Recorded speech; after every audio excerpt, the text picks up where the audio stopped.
เสื้อเก่าตั้งเจอน้องเขาไว้ทั้งปู่ย่าและตายายเขาผู้ไทยของเราดีเพิ่นได้พาละกันสร้า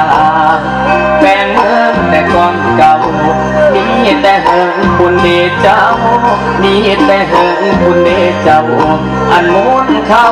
บ่เราสิลืมละนะ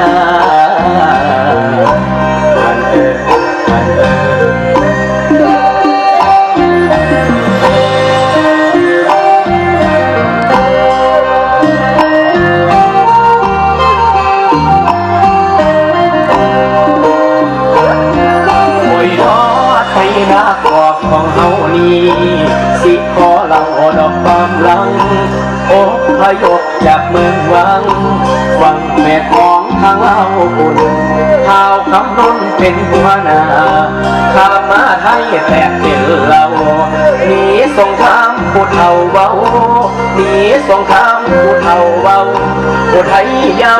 อยู่อีสานนะ